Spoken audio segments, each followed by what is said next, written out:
gente! Como é que vocês estão? Vocês estão bem? E aí, Rê, como é que você tá, meu bem? Tudo joinha? Tudo joinha, graças a Deus. Que bom. Mais uma quarta-feira nós estamos aqui para nossa série sobre verdadeira família. O Regi, eu tô hoje numa vibe. Sabe quando você tem um monte de coisa para fazer, mas você não consegue fazer nada? Eu vim para cá para trabalhar. Fiquei fazendo o quê? Nada. Arrumando coisa, fiquei mexendo nas minhas maquiagens, fiquei fazendo literalmente nada. E tô planejando sair daqui dessa live hoje, cheia de coisa para fazer, mas pegar a minha carteira e ir na Léo Cosméticos. Ver coisas de mulherzinha, porque eu sou dessas que gosta de coisas de mulherzinha. Inclusive, Regi, eu fiz a minha primeira compra na Shein hoje. Comprei o quê? Uma base e um corretivo da Shein, da marca Shein Glam. Nunca olhei maquiagem lá, já comprei outras coisas, mas maquiagem nunca olhei, nunca vi. Paguei R$50. Eu tenho problema com base. Para mim, hoje eu achei uma assim que encaixou comigo e eu só uso aquela e não uso mais nada porque minha pele é um tanto oleosa e eu me odeio maquiada porque tudo marca minhas linhas, tudo. Então, eu envelheço uns 10 anos maquiagem. É porque você não sabe maquiar. Eu tenho que te ensinar. Te ensinar uns truques, uns negócios. Não é possível, Regi, não é possível. Eu sou dessa também que uso o mesmo produto há 10 anos. Acho que deve ter uns, sei lá, muitos milhares de anos que eu uso só a Studio Fix da MAC. Só que eu só uso ela a vida inteira. Só que eu não sei, comecei a precisar usar protetor solar. E agora eu decidi que eu vou experimentar outras coisinhas. Isso quer dizer que eu vou mudar a minha base? Não, isso quer dizer que eu vou experimentar. E aí eu paguei R$50 na base e no corretivo da Shein. Falei, 50 então eu consigo investir, se precisar jogar fora, entendeu? O problema é se você for taxada, né? Sabe que o tio lá tá taxando tudo. Ah, não, eu tenho um negócio, eu tenho ligação direta com Deus. Assim que eu terminei a compra, eu falei com Deus. Falei, Senhor, não me taxa não, porque senão eu vou abandonar a compra, não quero nem saber. E sabe o que mais? Parcelei em 6 vezes. Bom, mas não é isso que a gente veio falar. A gente sempre começa a nossa live com esses papos besta, né? Mas vamos lá, então. Seguinte, estou com a blusa do Brasil hoje, estou.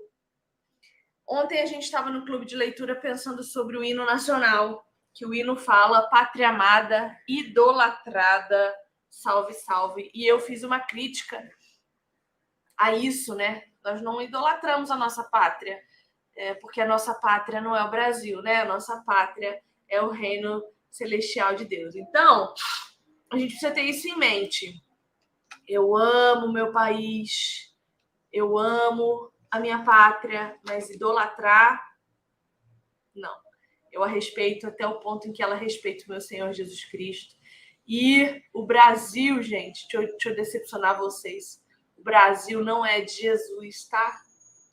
Jesus não está interessado em quem não está interessado nele.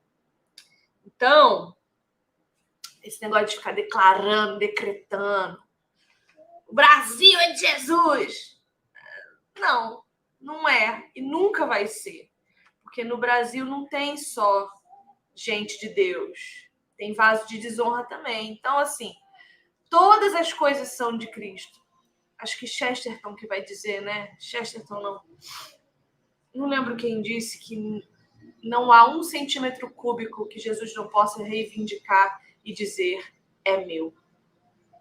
Então, cuidado só com essas falácias, né? Brasil é de Jesus, não sei. É só cuidado, assim, né? Alinha a tua cabeça ao lugar certo, coloca ela no lugar certo. Você é um peregrino aqui.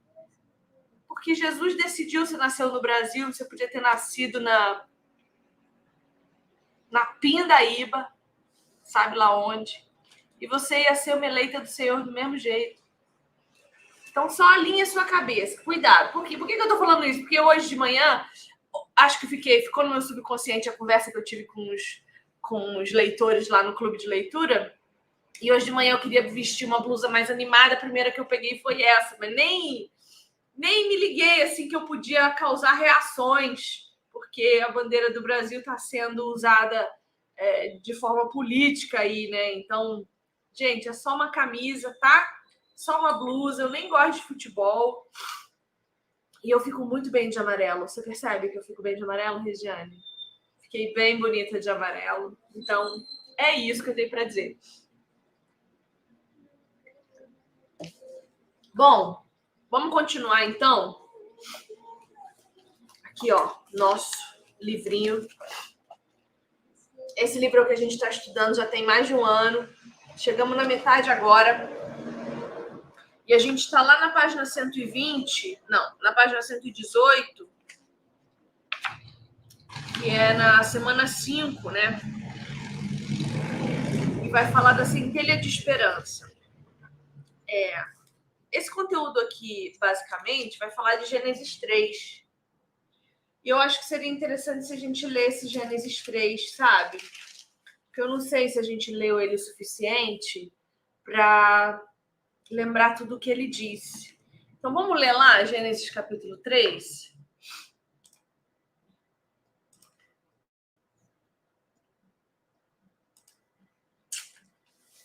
Acho bom mesmo vir com a Bíblia. Acho bom. Vamos lá. Ora, a serpente era o mais astuto de todos os animais selvagens que o Senhor Deus tinha feito. E ela perguntou à mulher: foi isso mesmo que Deus disse, não comam de nenhum fruto das árvores do jardim? E respondeu a serpente: podemos comer do fruto das árvores do jardim, mas Deus disse: não comam do fruto da árvore que está no meio do jardim, nem toquem nele, do contrário, vocês morrerão. Disse a serpente à mulher: certamente não morrerão. Deus sabe que no dia em que dele comerem, seus olhos se abrirão e vocês, como Deus, serão conhecedores do bem e do mal. Quando a mulher viu que a árvore parecia agradável ao paladar, era atraente aos olhos e, além disso, desejável para dela se obter discernimento, tomou do seu fruto, comeu-o e deu ao seu marido, que comeu também. Os olhos dos dois se abriram e perceberam que estavam nus. Então juntaram folhas de figueira para cobrir-se. Ouvindo o homem e sua mulher os passos do Senhor Deus, que andava pelo jardim quando soprava a brisa do dia, esconderam-se da presença do Senhor Deus entre as árvores do jardim. Mas o Senhor Deus chamou o homem, perguntando: onde você está? E ele respondeu: ouvi teus passos no jardim e fiquei com medo porque estava nu, por isso me escondi. E Deus perguntou: quem disse que você estava nu? Você comeu do fruto da árvore da qual eu proibi de comer? Disse o homem: foi a mulher que me deste por companheira que me deu do fruto da árvore e eu comi. O Senhor Deus perguntou então à mulher: que foi que você fez?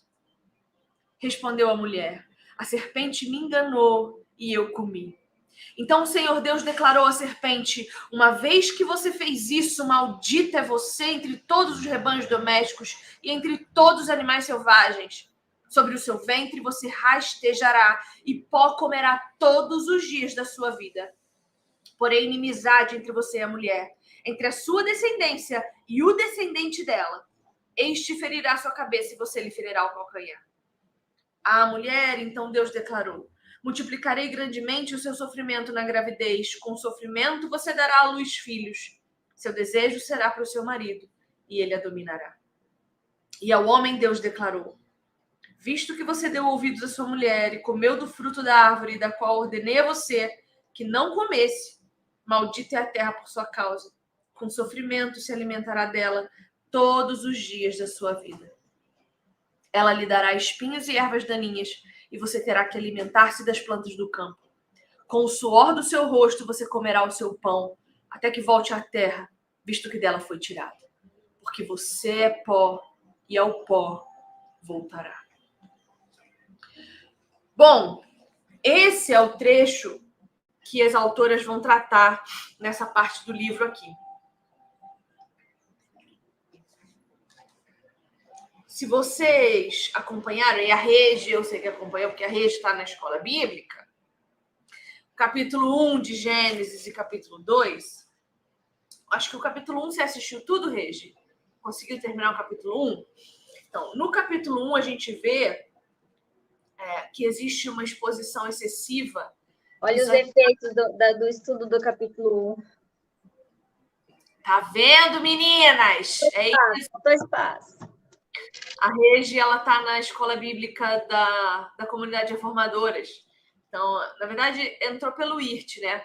Mas tem na comunidade reformadoras também acesso a essa escola bíblica. E a gente agora, inclusive amanhã, a gente vai começar o Gênesis 3. Então vai ser bom agora. Então, só em Gênesis 1 nós tivemos, acho que 9 aulas.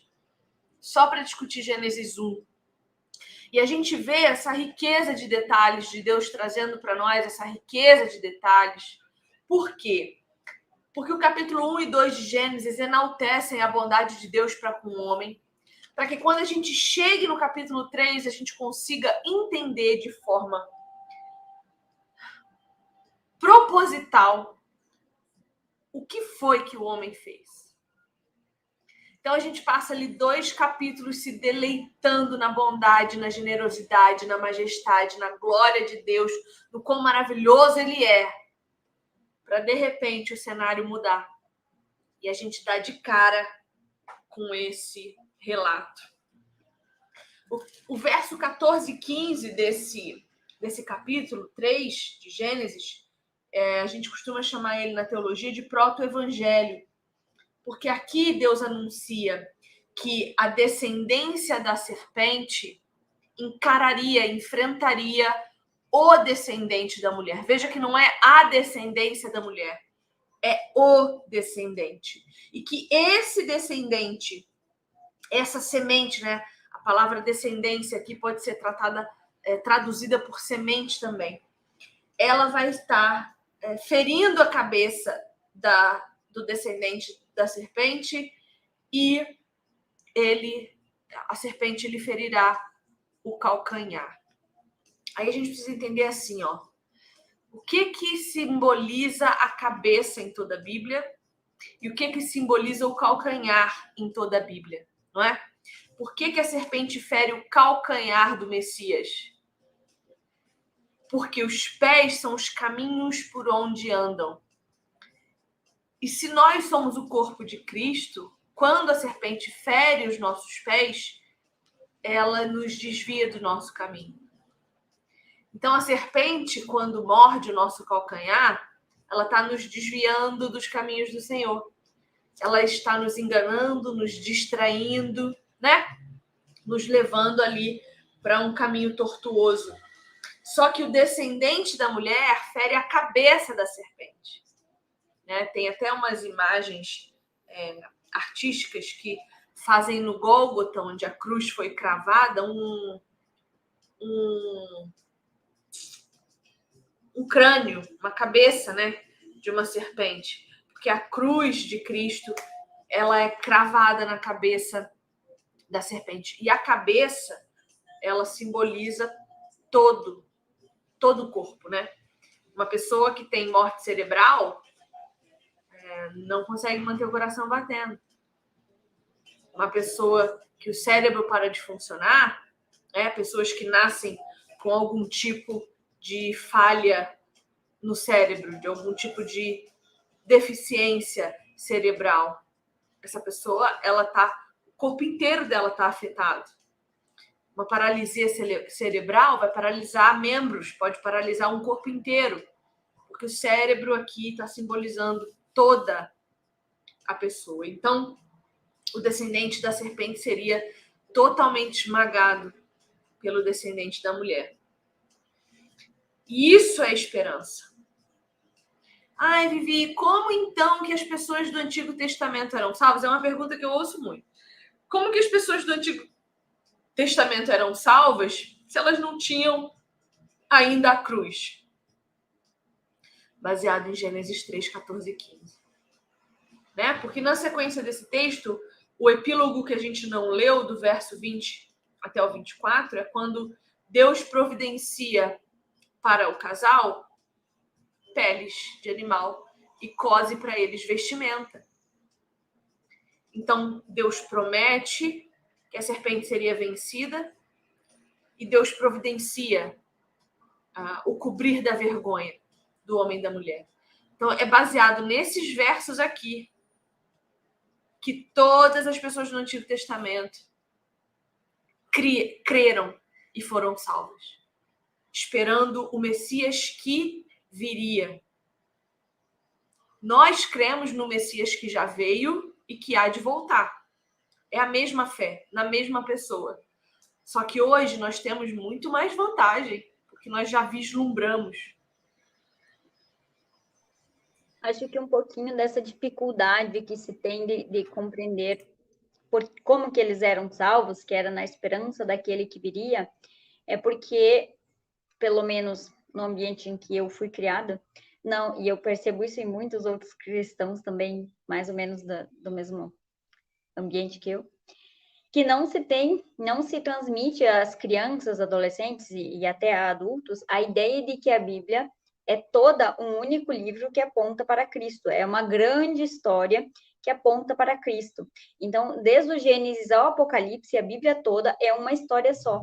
Mas aí a gente aprende tanto desde criança as historinhas. Então, a gente aprende sobre a historinha de Noé na Arca de Noé, a gente aprende sobre José, a gente aprende sobre Davi, Golias, a gente aprende sobre Sansão, sobre Ruth. Todas as historinhas, a gente vai aprendendo elas separadas. Tanto que a gente sabe decora e salteada todas as histórias bíblicas, mas nós temos dificuldade de juntar elas e ligar elas a Cristo. O que isso tudo tem a ver com Cristo? O que Sansão tem a ver com Cristo? O que matar os cananeus para entrar na Terra Prometida tem a ver com Cristo? O que José tem a ver com Cristo? Então, aí se criou aquele conceito de que tudo, olha, porque José foi fiel e Deus honrou ele, humilhou os irmãos dele. Deus, se você for fiel, Deus vai te honrar também. Não, Deus não é... Eu falei isso daí no clube. Deus não é um Deus de picuinha que foi lá e mudou um governo da maior potência política da época para humilhar os irmãos que duvidaram do sonho dele. Olha bem se Deus vai ficar perdendo tempo com isso. Então, a história de José aponta para Cristo, tudo isso. Então, quando a gente compreende que a Bíblia é toda uma história só, fica mais simples de compreender como que os antigos eram salvos, que era na fé daquele que viria. Isso é um problema muito grave de interpretação bíblica. Porque se eu interpreto a Bíblia só no microtexto, ou seja, vamos estudar a vida de Davi. Mas eu tenho que estudar a vida de Davi à luz de Adão e Eva. Eu tenho que estudar a vida de Davi à luz de Abraão e Sara. Eu tenho que estudar a vida de Davi à luz de todos os que vieram antes dele. Por quê? Porque tudo é sobre a mesma coisa, sobre a mesma pessoa. Então, se eu fico só ali no micro do texto, né? Se eu faço um pequeno recorte para entender, o macrotexto se perde completamente. Esse é um problema, por exemplo, de se ler Apocalipse como um microtexto.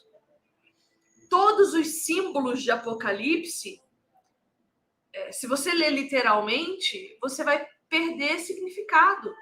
E aí você vai virar um dispensacionalista, você vai virar um milenista, você vai entender o texto de Apocalipse limitadamente. Então, eu tenho que ler Apocalipse quando eu já entendo absolutamente Isaías, Jeremias, Daniel. Eu te pergunto, você domina Isaías? Por acaso, você já estudou o livro de Isaías? Já leu inteiro? E me arrisco a perguntar se já leu inteiro, sem pular. Então, tem muito crente que nunca leu um livro inteiro do Antigo Testamento. só pesquisa os livros do Antigo Testamento quando vai pregar por tema, né? Vamos falar de tema. Então, eu quero falar do amor de Deus. Então, eu vou pensar na Bíblia os textos que corroboram com a minha ideia. Não é o que a Bíblia diz sobre o que eu quero ensinar. É o que eu quero ensinar buscando recurso na Bíblia. Você entende a diferença? Por isso, pregação temática é tão problemática. Porque a pregação temática, ela pinça a Bíblia. A pregação temática, ela é muito mais difícil do que a expositiva. Muito mais. Porque para o pregador se perder numa pregação temática, 2 palitos. Para ele embutir a sua própria ideia numa pregação temática, 2 palitinhos. Estava falando isso com a Kelly esses dias. Ela fez um post para publicar lá no IRT, falando sobre dicas para você aprender a ler a Bíblia, fazer seu devocional, uma coisa assim. E um dos cartazinhos era um carrossel. Um dos cartazinhos, ela falava assim, selecione um texto e leia aquele texto, alguma coisa assim. E aí eu falei para ela, você não vai postar isso. Você tem que dizer que a pessoa precisa ler o livro inteiro, sequencialmente. Não, mas é só um devocional e tal. Eu falei assim, não.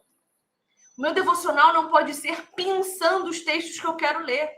Porque senão eu nunca vou fazer um devocional numa genealogia. E quem está na escola bíblica viu e lembra que Mateus 1 rendeu para nós 3 ou 4 encontros só em Mateus 1. Genealogia do começo ao fim. Só tem um epílogozinho lá no final, acho que 3 versículos. E nós conseguimos passar 4 semanas só pensando aquela genealogia. Eu não posso pular um texto bíblico que Deus fez questão de estar ali, de colocar ali. Eu tenho que amar tudo que Deus ama. E Deus ama tudo que está na sua palavra. Então, eu preciso ler a Bíblia do começo ao fim sem pular nada. Ai, Vivi, mas eu não entendi o que o texto falou. Você não tem Google? Tem tanta pregação no YouTube, no Google, texto escrito, texto falado nas pregações orais. Então, se você não entendeu, você tem preguiça. Ainda hoje eu comentei aqui, nós estávamos falando que ontem nós lemos o final de Mateus, que porque está chegando a Páscoa, então lendo ali a entrega de Jesus, a traição e a crucificação de Jesus. E aí hoje eu comentei aqui que o que eu sempre aprendi era que tem que ler a Bíblia, né?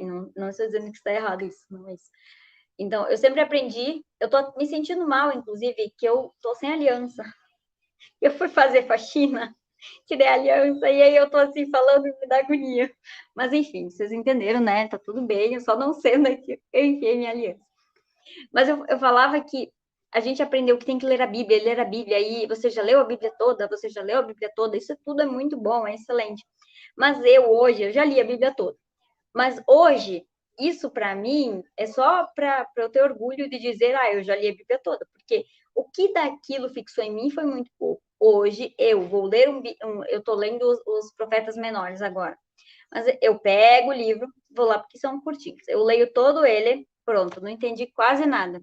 A partir dele, eu pego outro livro de estudo e fico. Às vezes eu demoro lá uma semana no capítulo 1, que tem 20 versículos, sei lá, que é bem curtinho. Por quê? Porque eu quero compreender. Mas aí, a gente olha para a Bíblia daquele tamanhão, a gente não sabe nem por onde começar a ler, porque é muita coisa para ler. Eu quero ler o Antigo, eu quero ler o Novo, eu quero entender as profecias, eu quero... a gente quer muita coisa. E acaba não lendo nem o texto legítimo e nem compreendendo ele quando lê. Porque é muita coisa para ler, eu não vou pegar outro livro ainda de apoio sobre, no caso, os Profetas Menores, para compreender esse texto, porque o importante é que eu li. Mas a pergunta é, por que a pressa? Por que a gente tem tanta pressa? Ai, porque eu tenho que saber tudo. Quem falou? Se a gente sabe que toda a Bíblia fala de Jesus Cristo, se eu ler Gênesis, eu conheço o Evangelho de Jesus. Se eu ler Êxodo, eu conheço o Evangelho de Jesus. Inclusive, a Páscoa, para a gente entender a Páscoa, a gente tem que ler Êxodo 13. A gente tem que ler o livro de Êxodo ali, para a gente entender a Páscoa. Porque a Páscoa já é comemorada antes da morte e ressurreição de Cristo. Então, veja, se eu acredito verdadeiramente que eu consigo aprender sobre o Evangelho de Jesus... Ai, Vivi, mas como que eu aprendo o Evangelho de Jesus em Levítico? Gente, as leis morais, civis e culticas de Deus apontam todas para a sua santidade, para os seus atributos, para a sua glória, para a sua majestade, para o seu amor e para a morte do Filho dele. Então, eu passo a ler esses livros com outro olhar, muito mais detalhista, muito mais prazeroso, né? Existem muitas leis que são leis civis que a gente já não pratica mais, como, por exemplo, o apedrejamento dos adúlteros. Mas por quê? Porque o apedrejamento no Antigo Testamento, ele funcionava como uma demonstração visível de uma morte espiritual, que com a vinda de Jesus foi explicada para nós. Jesus diz, olha, vocês adulteram porque são duros do coração. Vocês adulteram porque vocês não entendem o meu relacionamento com vocês. Vocês adulteram porque vocês não sabem que Deus exige lealdade. Por isso eu vim. Porque vocês são incompetentes em serem fiéis a qualquer um. Se vocês não conseguem ser fiéis àqueles que dormem na cama com vocês, como vocês serão fiéis àquele que é todo santo? E digo mais, se você olha para uma mulher ou se você olha para um homem com desejo, você já adulterou, porque eu conheço o teu coração. As tuas atitudes são só a consequência do lugar onde o teu coração está fincado. E se não é em mim, é no pecado. Então, a gente consegue entender muito melhor o que Jesus veio nos ensinar quando a gente compreende o que ele já nos ensinou no Antigo Testamento. Eu sou apaixonada pelo Antigo Testamento, né? Leio muito mais o Antigo Testamento do que o Novo, inclusive. E creio que as revelações que são feitas no Antigo Testamento, elas são muito mais profundas para o nosso entendimento do Novo Testamento. Se a gente entende verdadeiramente o que o Antigo Testamento diz, como, por exemplo, a unção com óleo, né? Muitas igrejas hoje usam o óleo na cabeça do cara lá no púlpito para dizer que aquele homem agora é ungido do Senhor. Só que o que a gente vê? A gente vê no Antigo Testamento Samuel indo até Davi com um chifre, e tudo isso significa alguma coisa, indo com um chifre cheio de óleo, jogar na cabeça de Davi e dizer para Davi que a partir daquele momento ele pertencia ao Senhor e exerceria um sacerdócio. E aí, quando vem Jesus, que nunca recebeu óleo na cabeça, ele diz, olha, vocês agora são amados por Deus de forma tal que são feitos filhos. E têm de mim autoridade para fazer milagres, expulsar demônio, mudar uma montanha de lugar. E para esclarecer ainda mais sobre isso, Pedro vem e diz, vocês são sacerdócio real, povo santo. Por quê que nós somos isso? Porque Jesus Cristo foi o sacerdote sumo, ele foi o rei dos reis. Que mais ele foi? Rei, sacerdote, profeta. Aquele que profere a verdadeira palavra de Deus ao povo. E se Deus, em Cristo, habita em mim pelo seu Espírito, quem sou eu diante de Deus? Sacerdote, rei, profeta. Sacerdote no sentido de eu carrego uma procuração de Deus para fazer coisas ainda maiores do que Jesus fez, porque Jesus era Deus, eu não sou. O que Jesus quer dizer quando ele diz, vocês farão coisas ainda maiores do que eu? Quer dizer que nós seremos maiores do que Jesus? Porque é o que se ensina por aí, que nós somos maiores que Jesus. Não, o que Jesus está dizendo é, vocês não são eu. Vocês não são Deus. Serão iguais a mim. Ah, mas tu não me fala uma coisa dessa. frente a frente com Jesus, igualzinho. Vitor Azevedo Feelings, estou sabendo quem é, que eu esses hereges eu conheço tudo o que falam.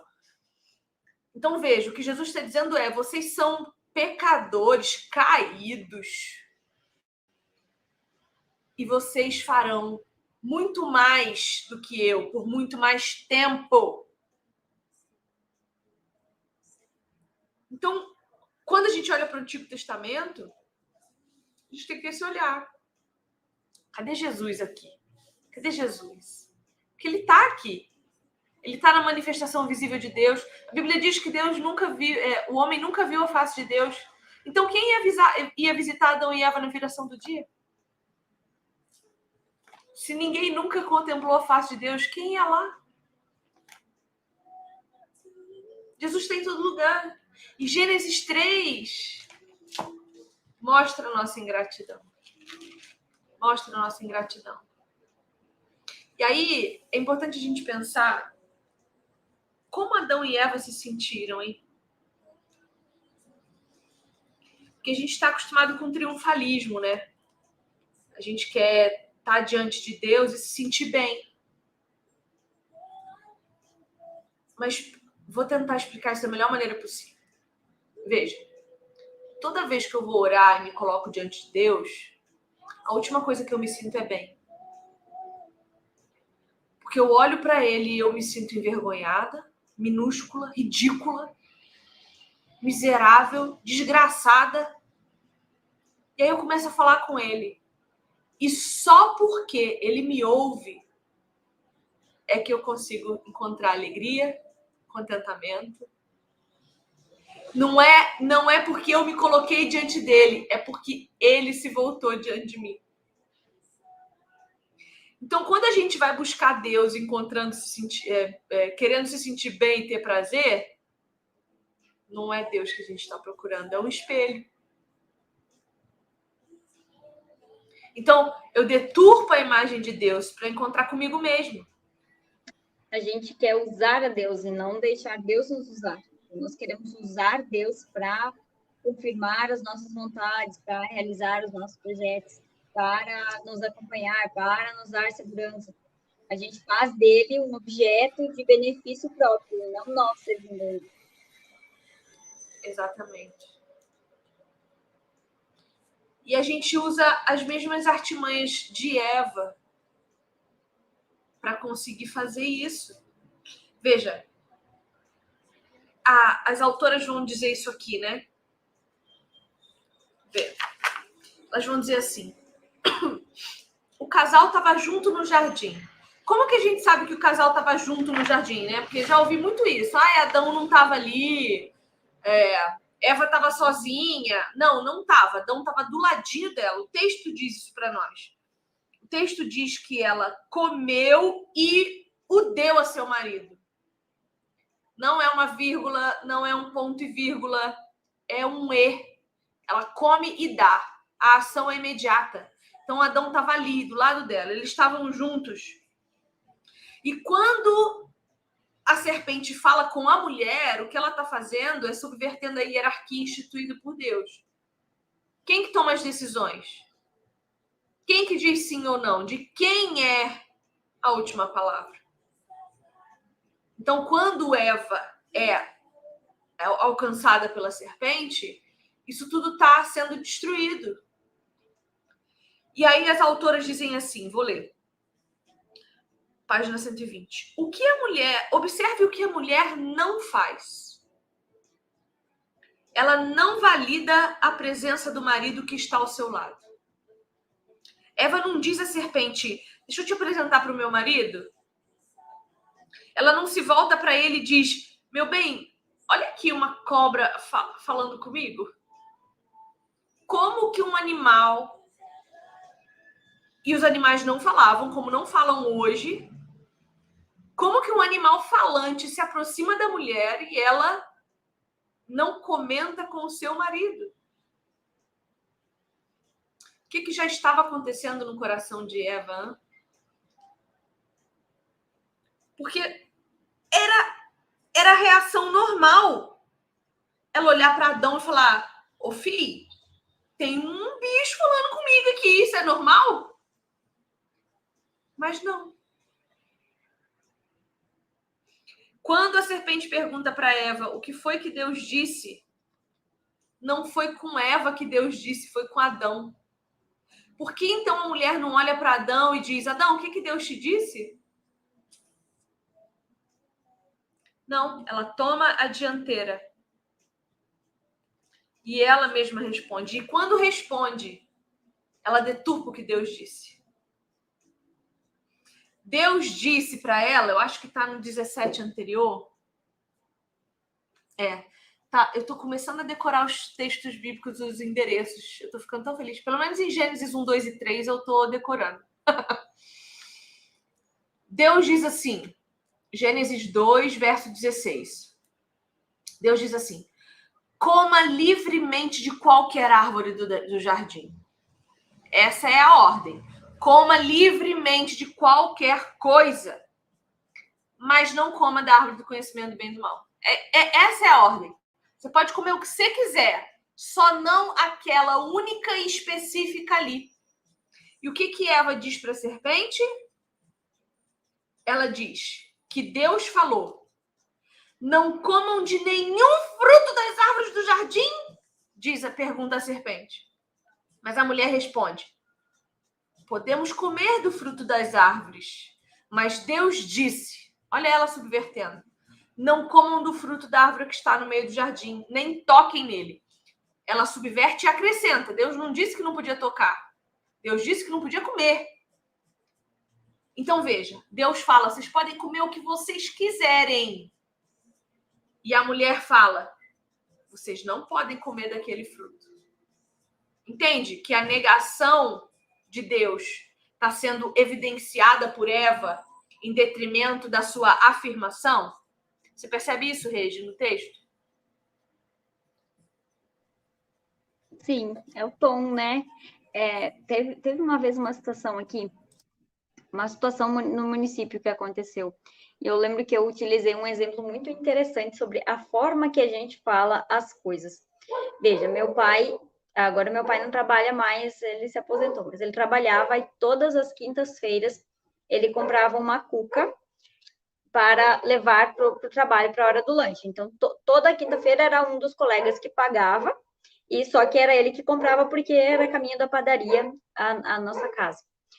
E eu posso falar de duas formas esse ato dele. Eu posso dizer que meu pai, eu posso contar essa história, que ele pegava, ou era o dia dele, ou algum colega pagava, ele pegava a cuca e levava para os colegas comerem, ou eu posso dizer que toda quinta-feira meu pai comprava a cuca e não dava nem um pedaço para mim e para minha mãe.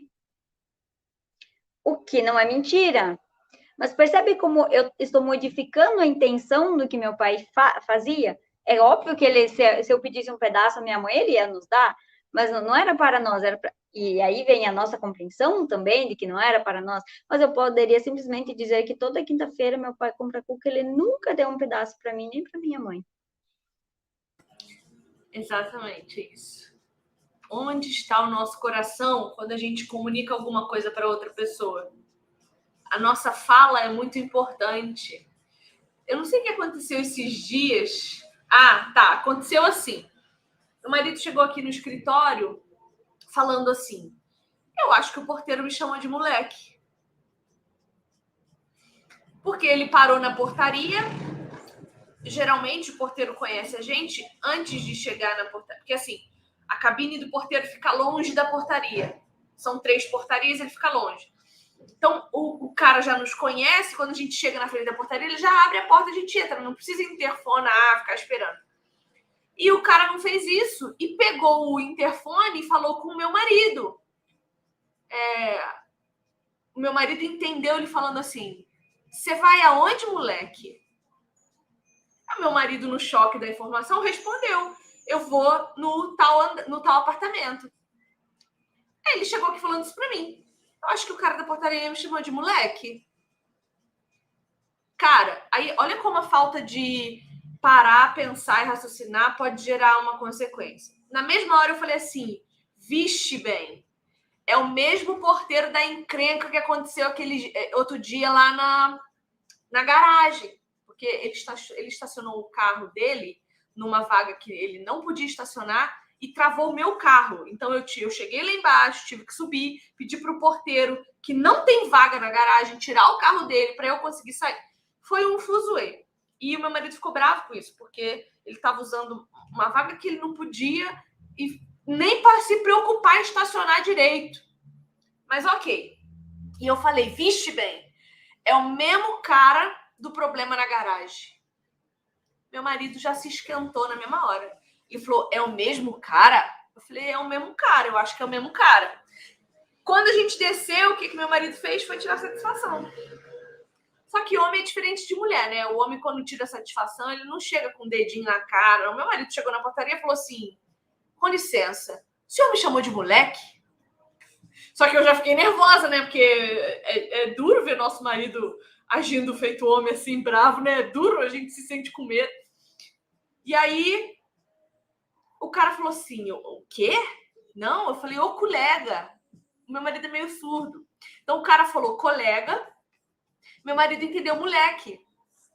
Só que se eu tivesse pensado no que eu estava comunicando, na forma, eu tinha falado, meu amor, você é surdo. Tem certeza que você ouviu? Ele é surdo mesmo de um ouvido. O Léo, ele ouve muito pouco do ouvido esquerdo, eu acho. Ou do direito, não sei. Acho que do direito. Ele ouve muito pouco, porque ele era daqueles adolescentes que ficava na frente da caixa de som na boate, sabe? Ele ficava na frente da caixa de som. E aí ele ficou surdo de um ouvido. É verdade isso. Então, se eu tivesse tido sabedoria, eu tinha falado, ô bem, você é meio surdo. Você tem certeza que você está falando? Mas não. Eu fui e falei, é o mesmo cara da confusão do outro dia.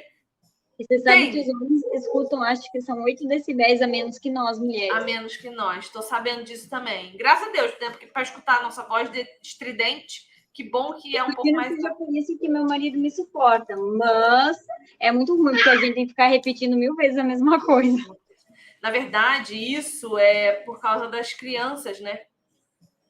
Nós é que escutamos 8 a mais por causa do choro do bebê. Não é eles que ouvem, não tá faltando neles, entendeu? Tá sobrando em nós para a gente poder escutar o choro do bebê mais rápido, mais fácil. Faz sentido, porque eu realmente tenho um certo problema com som. Ou eu já sou meio velha, assim, porque eu gosto do silêncio. Oh, meu Deus! Oh, meu Deus! Oh, meu Deus! Oh, meu Deus! Tá chorando, nenê? Ai, ela quer o quê? Ela tá com sono, né? Tá, mas não tá dormindo mais ultimamente. Tá dica. Bom, enfim. Então, até esqueci o que eu tava falando. Então, da comunicação. A gente estava falando da comunicação. Então, a gente tem que prestar muita atenção naquilo que a gente fala. E depois eu pedi perdão ao meu marido.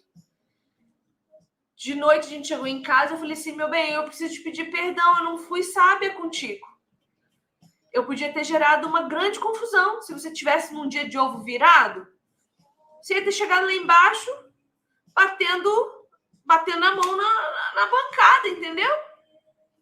Então, a gente tem que tomar cuidado. Eu falei, você me perdoa, eu não fui sábia. Eu devia ter te perguntado se você tinha ouvido direito. E não, eu saí presumindo igual você.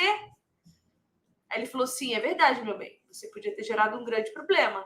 Mas eu também preciso entender que eu não posso te ouvir sempre. Você ia gostar de ouvir isso? Você está pronta para ouvir isso do seu marido? Que ele não pode ouvir sempre você? E aquele dia eu agradeci ele. Quis agradecer? Não, agradeci porque eu sou obediente. Porque eu obedeço ao meu Senhor. E ele diz que eu tenho que abaixar a minha cabeça no meu topete. Sabe, eu estava falando com uma amiga ainda agora. Ela está passando por um problema emocional muito, muito difícil. E eu já tive nesse lugar, né? Quando eu me divorciei do Léo, eu cheguei bem na beirinha do precipício e quis me jogar. E quando eu saí de lá, quando o Senhor me tirou de lá, eu tomei a firme resolução de obedecer às Escrituras para sobreviver. Porque eu percebi que eu não sabia tomar boas decisões, eu não sabia fazer boas escolhas. Pelo contrário, eu só fazia coisas que prejudicavam tanto a mim quanto a todas as pessoas à minha volta. Então eu precisei dar um passo de fé, de confiar que a palavra de Deus é absolutamente correta. De que a minha liberdade estava em decidir obedecê-la. E eu tomei essa decisão. E foi isso que me trouxe até aqui.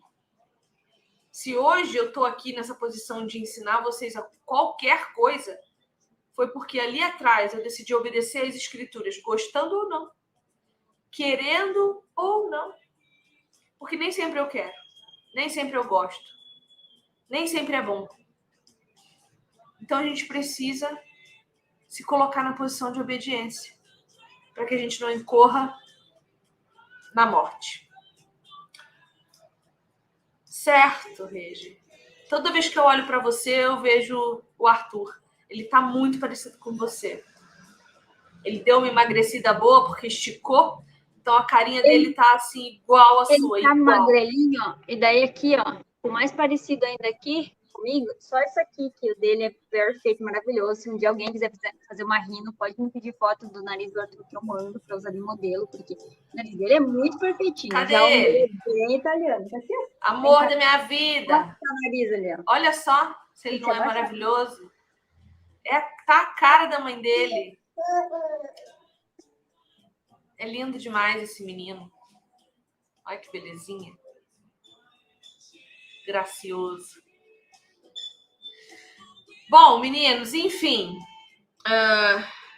Acho que falamos e não falamos nada, né? O que vocês acham? E aí, fala.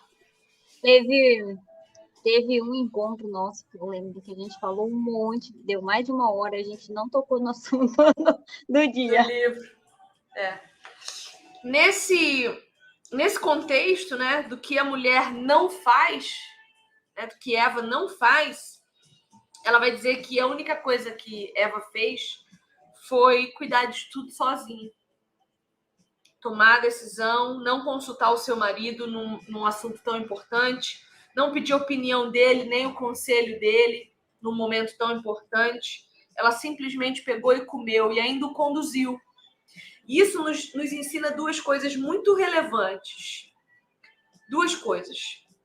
Primeiro, a gente se cansa muito porque negligencia as competências dos nossos esposos, negligencia a forma com que eles enxergam o mundo que é diferente de nós. Só a gente perde muito com isso. A gente perde mesmo, meninas. Depois que eu passei a ouvir a voz do meu marido, é claro que nem tudo que ele vai me aconselhar vai ser 100% bom. E aí cabe um debate. E aí cabe uma troca de ideias. E aí cabe uma conversa amorosa que vai fazer, inclusive, com que vocês se conheçam melhor, com que vocês recuem, né? Com que vocês possam reconhecer que o outro tá mais certo que você, né? Sabe mais do que você em alguma coisa. É tão bom a gente ter a segurança de conviver com alguém que sabe mais de alguma coisa do que nós. Não é gostoso isso? Nossa, olha, meu marido sabe muito mais sobre... Meu marido sabe muito mais sobre carro do que eu. Então, eu sei que quando eu vou pegar o carro, ele vai estar com água, com óleo, ele vai estar com o pneu calibrado. Por quê? Porque o meu marido, por saber muito mais do que eu nesse assunto, assumiu essa responsabilidade e me deixou só com o desfrute de todo dia pegar a chave, ligar o carro e sair. Isso quando não é ele mesmo que coloca gasolina para mim. Hoje em dia eu fico até brava quando ele não põe, porque a gente recebe tanto benefício que passa a acreditar que aquilo é uma obrigação da outra pessoa, quando não é. Porque quem mais usa o carro hoje sou eu, ele até tá implicando comigo. Ele fala, eu não sei por que eu tenho que lavar o carro. Ele tava lavando o carro esses dias. Não sei por que eu que tenho que lavar o carro, eu não tô usando. Mas tava lá lavando o carro. Então, ele sabe tão mais desse assunto que ele me dá o desfrute de só usufruir. Em que mais o seu marido sabe alguma coisa mais do que você está deixando de desfrutar?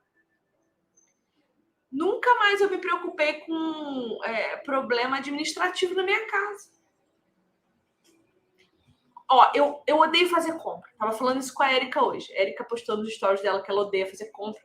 E eu odeio fazer compra. Eu odeio mesmo. É uma batalha. Assim, ó, é guerra de foice. Todo mês eu tento fazer meu marido ir sozinho. Todo mês eu não consigo, mas todo mês eu continuo tentando. E o meu marido, ele é muito melhor administrador do que eu, inclusive com dinheiro. Então, quando a gente vai no mercado, é ele que sabe o preço das coisas. Ele sabe quando o arroz está mais caro nesse mercado ou naquele mercado. Ele sabe quando o meu azeite está na promoção e a gente precisa ir comprar. Ele sabe. Eu vou ficar discutindo? Não vou. Agora, eu discuto quando? Quando ele quer comprar aquele sabão em pó, o Assolan ao invés do Omo. Ou quando ele quer comprar um de quinta categoria em vez do Tixan. Aí a gente vai discutir, porque eu entendo mais de qualidade.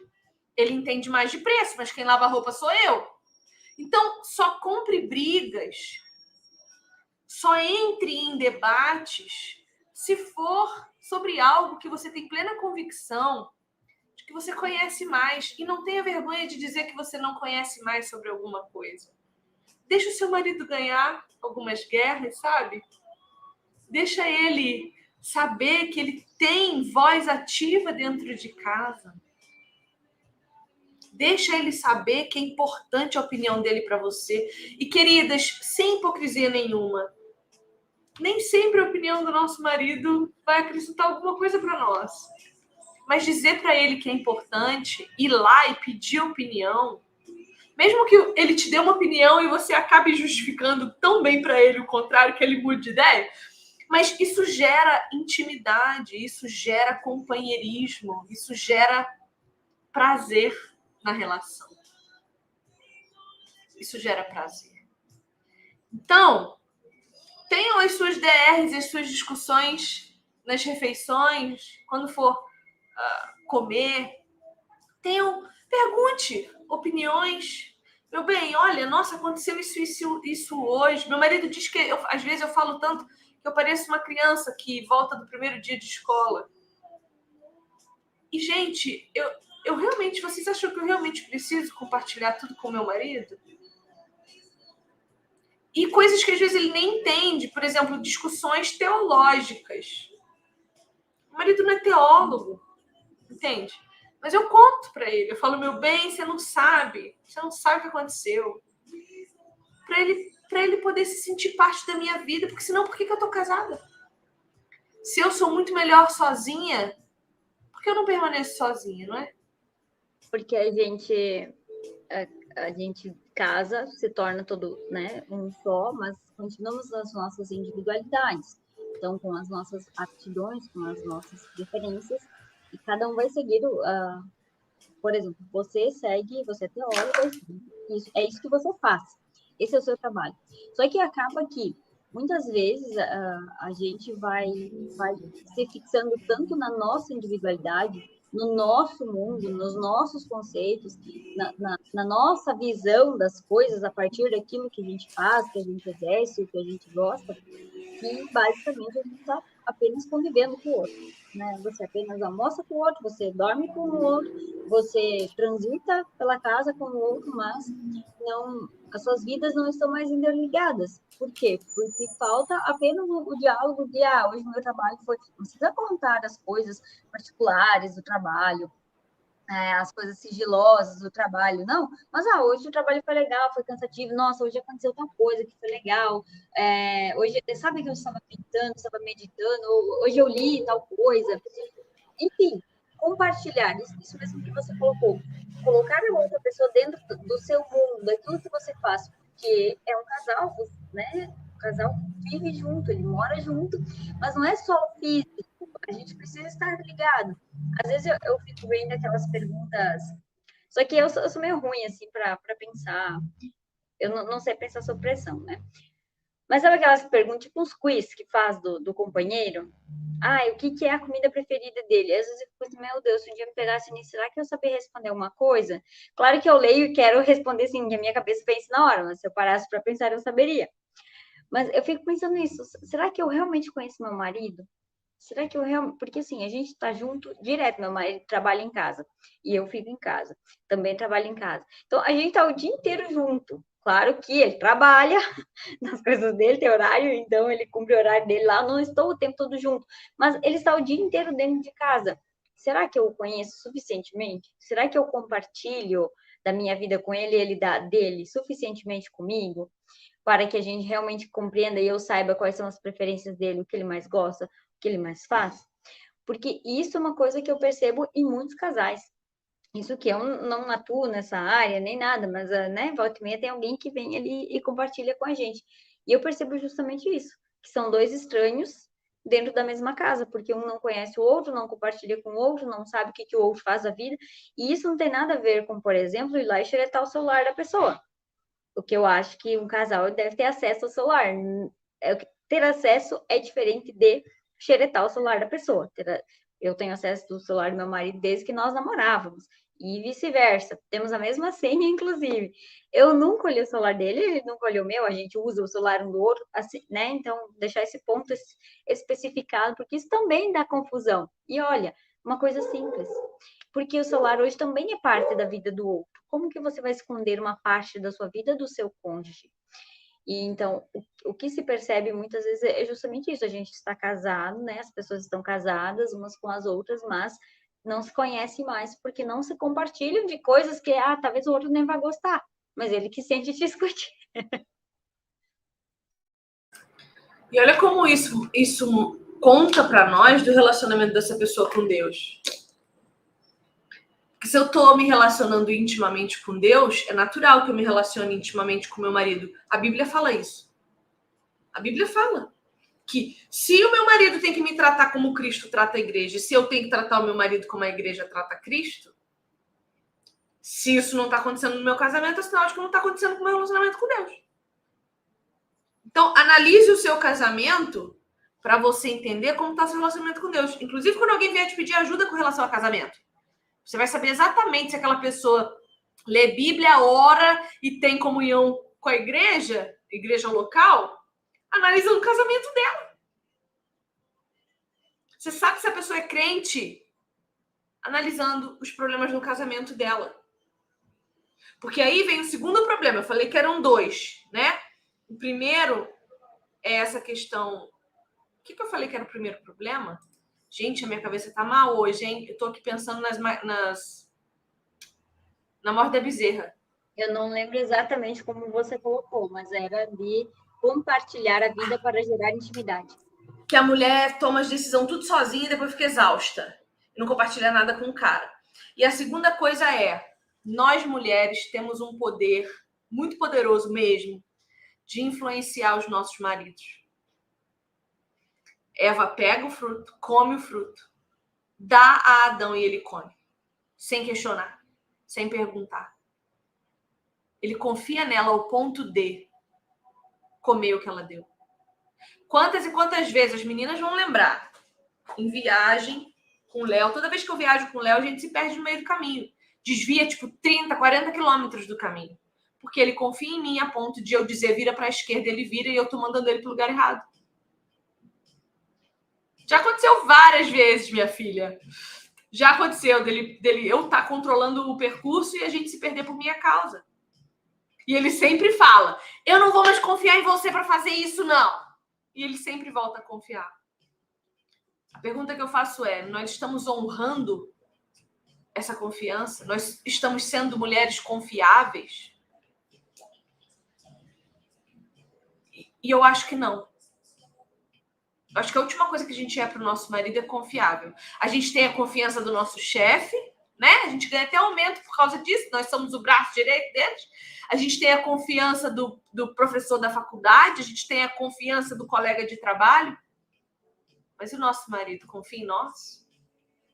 Virou até motivo de chacota lá em casa esses dias. Chacota não. Virou piada entre nós.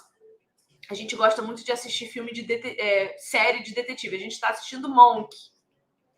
E tem um caso lá em Monk que as pessoas são assassinadas com um pozinho que foi criado para a Segunda Guerra Mundial, que mata muito rápido, que faz com que as células do coração parem de respirar.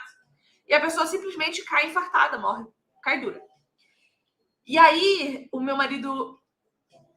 Falaram o nome do pó, mas não disseram nada. E o meu marido foi pesquisar no YouTube. Aí ele descobriu que foi um pó criado para a Segunda Guerra Mundial, para matar os inimigos. Ele descobriu aonde foi feito, ele descobriu os efeitos. Ele que descobriu que aquilo faz com que as células do coração parem de... Ele descobriu tudo. Aí eu falei assim, você está pesquisando por causa de quê? Eu preciso tomar cuidado com o que eu ponho na minha boca agora, nessa casa? Aí ele falou assim, não, é que vai saber o que acontece daqui 30 anos. Isso porque a gente estava assistindo TV esses dias, no jornal, e um homem matou a 6 facadas a sua esposa depois de 30 anos de casamento. Então ele estava fazendo essa brincadeira, tipo, porque eu fiquei muito impressionada. Eu falei assim, meu Deus do céu, Léo. Eu fiquei falando isso uma semana. Meu Deus, Léo, 30 anos. Léo do céu, 30 anos. Aí teve um outro caso que eles eram casados há 12 anos. A mulher matou ele junto com o amante. A mulher matou o marido junto com o amante. O amante pediu ajuda da mãe dela. Foi no Conexão Repórter. A mãe foi dar entrevista. Você viu?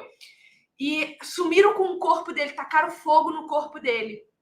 5 dias depois, a mulher cometeu suicídio. Se enforcou. Acredita-se, né? Vai saber. Porque eles moram dentro de uma comunidade muito perigosa no Rio de Janeiro. Então, aí eu falei de novo, falei, Léo do céu, 12 anos, hein? Um 30, outro 12. E eu e Léo estamos fazendo 12 anos agora esse ano. E aí ele fez essa brincadeira. Ó, a gente não sabe daqui 30 anos como é que vai ser. Por quê? Porque se você não tem Jesus Cristo como prumo, se você não tem a Bíblia como regra de fé, prática e vida, você realmente não sabe onde você vai estar daqui 30 anos. Agora, se você tem, eu sei que isso nunca vai acontecer na minha vida. Deus mata o Léo, mas não deixa ele me matar. Não assim. Entende?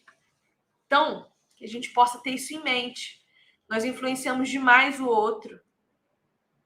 Nossa, eu tô sentindo que eu falei um monte de coisa, não tô falando absolutamente nada. Eu acho que a gente até já comentou sobre esse ponto especificamente em um outro encontro bem mais antigo, sobre como a gente tem um poder de influenciar, de manipular, sem que eles percebam que estão sendo manipulados. Eu sou capaz de conseguir o que eu quiser de meu marido, mesmo que ele faça a contragosto, mas eu posso fazer isso sem que ele perceba que eu estou manipulando ele.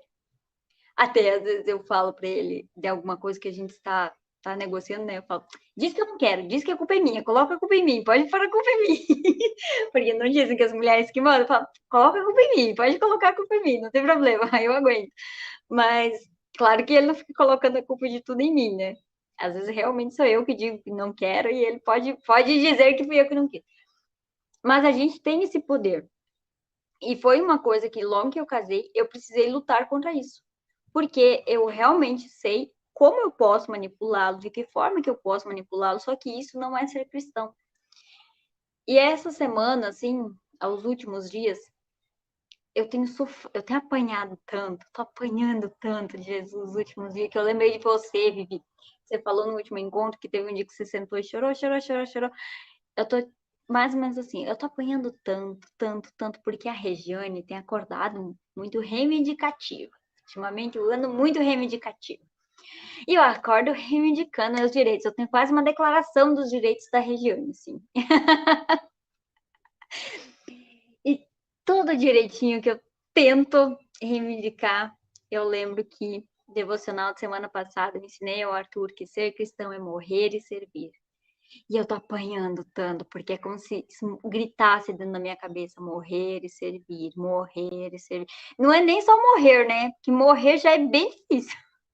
Morrer já é ruim. Tipo, dane-se o que você quer, as suas reivindicações, morre. Tá morta. Você morreu, suas vontades morreram, seus desejos morreram, seus direitos morreram, você morreu. Então, tudo bem, morrer, beleza. Mas servir. Morta, servir. Ainda servir. E eu não sei, né? Eu não li a Bíblia, não tentei achar se a gente tem que servir ainda com alegria. porque daí o bicho pega, piora as coisas. Mas eu tenho apanhado muito nesse sentido. Por quê? Porque a gente consegue tudo aquilo que a gente quer reivindicar dentro de casa, dentro da nossa vida, a gente consegue fazer isso sem que eles percebam, porque é coisa que a gente consegue fazer que pareça que é do dia a dia, mas não é. Então, eu tô apanhando do morrer e servir. Quando eu parar de apanhar, eu venho aqui e vou trazer uma reflexão melhor, porque eu só tô apanhando no momento. A Bíblia, ela fala de servir com alegria em muitos momentos, né? A gente sabe que quando a gente serve o outro, na verdade a gente está servindo a Deus. Tanto que Jesus fala que... como é que é? Peraí, que eu vou lembrar. Jesus vai chegar no céu e Jesus vai falar: quando eu tive sede, você me deu de beber. Quando eu tive fome, você me deu de comer. Jesus, mas quando que eu fiz isso? Quando qualquer um dos meus pequenos bateu a sua porta. Ele está dizendo, quando você serve as pessoas, você está servindo ao seu Senhor. Você está servindo a mim. E aí, muitos salmos falam disso. Salmo 100, verso 2. Servi ao Senhor com alegria e entrai diante dele com canto. Dificulta um pouco mais. Então, se quando eu sirvo o meu irmão, eu estou servindo a Deus, a única maneira que eu tenho de servir a Deus é servindo o outro. Deus não está aqui na minha frente em carne e osso, meu irmão está. Então, quando eu sirvo o meu irmão, eu estou servindo a Deus, o Salmo vai dizer assim: serve ao Senhor com alegria. Então, eu tenho que servir o meu irmão com alegria. Mas ele não se contenta. Ele diz: entre diante dele com canto. Então, você tem que servir com alegria e com louvor, com adoração. Aí, outros textos falam. Deuteronômio vai dizer assim... Eu nem fui ler para não saber, tu vai me citar tudo? Quer me surrar também? Vou encerrar o nosso encontro de hoje dizendo que precisa haver alegria. Sabe por quê? Porque Paulo vai dizer assim, queridos, alegrem-se no Senhor. A nossa alegria não está na prática do serviço. A nossa alegria está em saber que é como ao Senhor. É por Ele, é para Ele. É tudo a respeito dele. Certo? Então, a gente tem que servir com alegria, porque é para servir ao Senhor. Tem outros textos que falam disso. Né? Mateus, nas bem-aventuranças... Não, vai. Mateus 20. Mateus. Diz que bem-aventurado, ou seja, alegre, feliz, contente, é aquele servo que o seu Senhor o encontra servindo. Então, a alegria do Senhor, quando olha para nós, é nos ver servindo com alegria. Porque aí ele tem a certeza de que a gente não está fazendo pelo marido, pelos filhos, porque eles não merecem. Seu marido merece o seu amor? Fala para mim. Seus filhos merecem o seu amor? Tem dias que eles merecem um murro na cara, muito mais do que o seu amor. Mas quando você, por amor a Cristo, decide amá-los em amor a Cristo, é o Senhor que você está servindo. É o Senhor. Então, quando eu pedi perdão ao meu marido esses dias, porque eu falei o que eu não devia, isso incitou ele a ira, eu fiz por Deus, eu não fiz por ele. Já tinha passado. Mas eu fiz porque eu me arrependi diante de Deus. Eu falei, Senhor, eu não fui sábia como Tu me instrui a ser. Eu não fui boa como Tu me ordena ser. Então, que a gente possa se alegrar no Senhor. Alegrem-se no Senhor, meus irmãos. Eu digo de novo, alegrem-se no Senhor. Essas são as palavras de Paulo. Então, que o teu sofrimento, que hoje te gera tristeza, possa te transformar numa mulher mais mansa, com mais paz, mais convicta, sabe? Porque quando você passa pela prova e chega do outro lado da ponte, você olha para trás e você fala, pois é, tá aí. Achei que não dava, deu, pode vir mais. Isso te dá convicção. E é assim, ó, não é nem batendo no peito, porque você vai ter certeza absoluta de que não foi você. Porque você sabe quem você é. Esse aqui é o problema, a gente sabe quem a gente é. Então não é nem bater no peito, é assim, ó. Glória a Deus. Então, Regi, a gente caminha junto já tem uns anos já, né? Eu nem sei quantos, mas já tem alguns. E eu sempre lembro que, 3 anos já, eu sempre lembro que quando eu te conheci, você era uma mulher muito irritada, muito brava. Eu ainda sou, só que Jesus já baixou. A sua postura mudou, né? Até a sua maneira de falar mudou, o seu tom mudou, a altura da sua voz mudou. Então eu peço ao Senhor que continue provando seu coração e te dando o recurso na hora certa, porque o fardo maior vai vir, mas o recurso vem na mesma medida. Deus dá estratégia, Ele coloca o jugo dele sobre nós, Ele carrega o jugo junto com a gente, e é assim que a gente segue adiante. Certo, querida? Hoje tem despedida do Arthur aqui, né? Daqui a pouco vou servir os amigos dele, que vêm todos aqui. Nós estamos nos mudando, eu te falei, né? Te falei. Pra onde você vai? Eu vou para a cidade do lado aqui, pertinho, não é? Mudança, mas né? É mudança, dá serviço. E aí os amigos dele estão tudo aí, pedindo para ficar, aquela história toda, mas meus pais continuam aqui, então todo final de semana ele vem para cá, meus amigos, mas aí a gente vai fazer um encontrinho só dos meninos, né, com as coisinhas para comer, assim, não é uma festinha, nada. E aí ele tá empolgado, ele saiu agora e eu vou ter que comprar, fazer mais umas coisas aqui, ovos, que acabaram meus ovos ali. E pode ter certeza que o seu filho nunca vai se esquecer disso. Nunca vai se esquecer disso. Essa é a ideia, gerar momentos, acontecimentos, momentos que fiquem marcados na história dele, né? Na memória dele. Memórias. E aí, para a gente encerrar, quais são as memórias que você tem da sua vida pregressa? Quando você olha para o casamento dos seus pais, você lembra mais das brigas ou dos momentos de romance, dos momentos de respeito, em que a sua mãe respeitou o seu pai e seu pai amou a sua mãe? Porque olhar para trás tem que ser a distância, mas precisa ser. Então, quando a gente olha para trás, a gente tem que encontrar os padrões que a gente pode mudar. A gente pode mudar. A gente pode mudar tudo, porque a gente tem recurso para mudar. A gente tem a Bíblia para nos ensinar. Obediência é o que Deus quer. Ele não quer sacrifício. Joel vai dizer: eu quero que vocês rasguem os seus corações e não as suas vestes. Deus não quer a Regiane sofrendo porque está sendo provada. Deus quer o resultado final, que é ela nunca mais precisar passar pelas mesmas dores para aprender o que ela está aprendendo agora. E aí meu marido fala uma coisa que é muito interessante, ele diz assim: o problema dessa vida é que a gente só se lasca. Quando a coisa fica boa, a gente morre. E é justamente isso.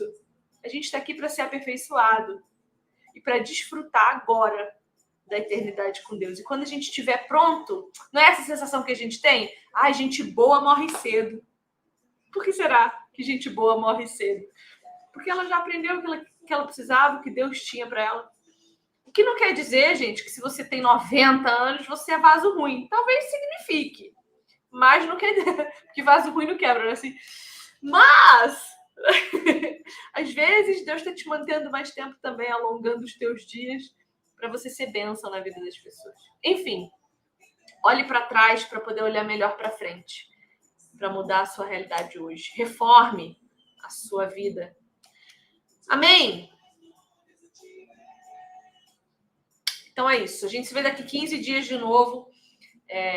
Entra na comunidade Reformadoras, somos todos reformadoras.com. Reis, vamos pensar num projeto nosso aí pra gente fazer junto. Fora esse, vamos fazer alguma coisa mais legal aí em algum outro lugar, de alguma outra forma, não sei. Pensar alguma coisa. Tá? Vamos pensar. Nossa semana, daqui uns dias. Não, só no segundo semestre. Agora. Segundo semestre. Combinado. Então é isso. somostodasreformadoras.com, essa live da amanhã, esse horário entra na plataforma, fica lá para vocês. Até lá, curta o vídeo, compartilhe também, certo? Compartilhe o vídeo.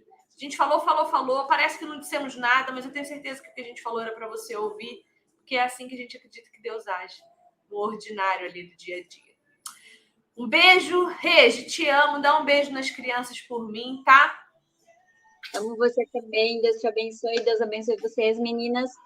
Hoje chega o meu planner, só que ele não tá aqui do meu lado, maravilhoso, adorei, tô lá. A Regi recebeu um planner, mandei marcador de página do Vivifica também pra você. Adorei, eu adoro o marcador de página, porque eu corto o papel e enfio. Me faltam marcadores, mas agora tem mais. Agora tem. Beijo. É isso. Até mais, vou fazer bolo agora. Vai com Deus. Tchau.